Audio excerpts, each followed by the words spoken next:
자, 일단 지수 흐름 같은 경우에는 2,996 포인트까지 상승을 하기도 했었죠. 코로나 이후 글로벌 유동성 장세가 한창 중이던 2021년 이후 심리적 마지노선인 3,000선을 지금 넘보고 있습니다.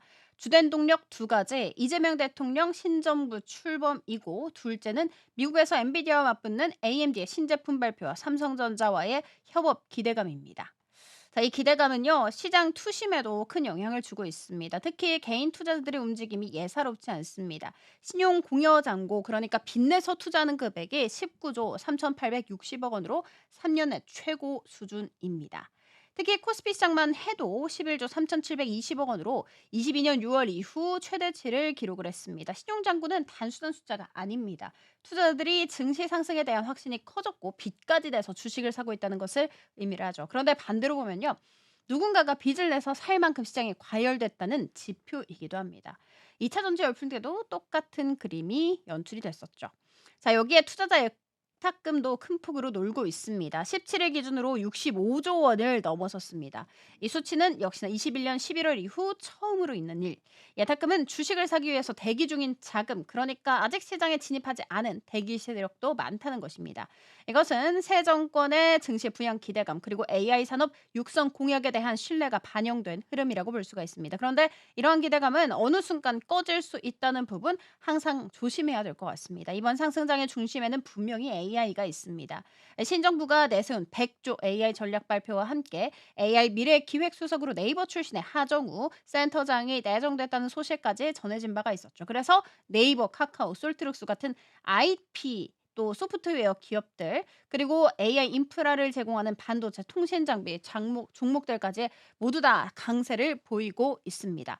자, 이런 상황 속에서 국내 증권가가 보기 드물게 매도 권고성 보고서를 내놨습니다. 예전에는 보유, 비중 확대 같은 긍정적인 어조가 많았는데 지금은 차익 실현의 기회다라는 말이 많이 나오고 있습니다. 이유는 세 가지. 첫째, 외국인이 최근 4조 넘게 매수를 했지만 여전히 시장의 70%는 개인 투자자가 이끌고 있다는 부분. 둘째, 회전율이 너무 높습니다.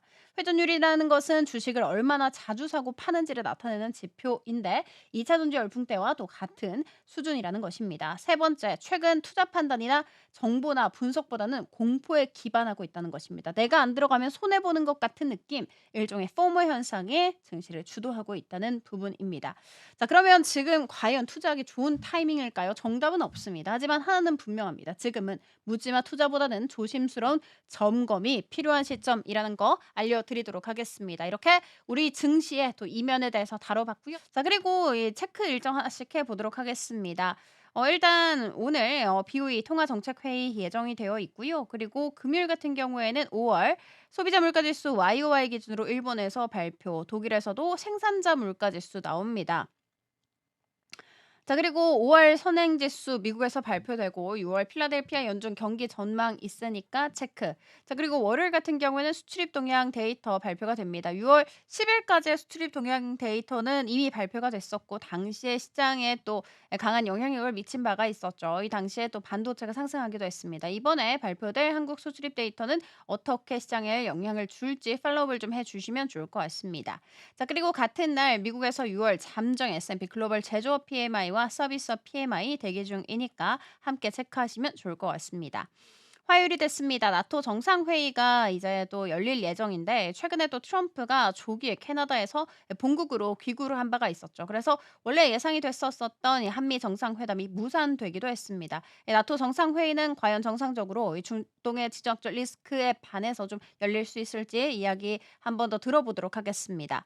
자, 그리고 미국 6월 컨퍼런스 보드 소비자 기대지수 예상이 되어 있고요. 실적 페덱스와 카니발 예정되어 있습니다. 자, 수요일 같은 경우에는 한국은행의 금융안정회의 예정되어 있으니까 여기에서 또 들리는 이야기 함께 체크해 드리도록 하겠습니다. 마지막으로 목요일 같은 경우에는 미국 경제 성장률 최종으로 나옵니다. QOQ 기준으로 나오고 과연 우리 연준에서 그리고 또 전체 시장에서 경제 성장률 굉장히 낮게 예상을 하고 있는데 최종적으로도 그렇게 발표가 될지 이야기해 보면 좋을 것 같습니다.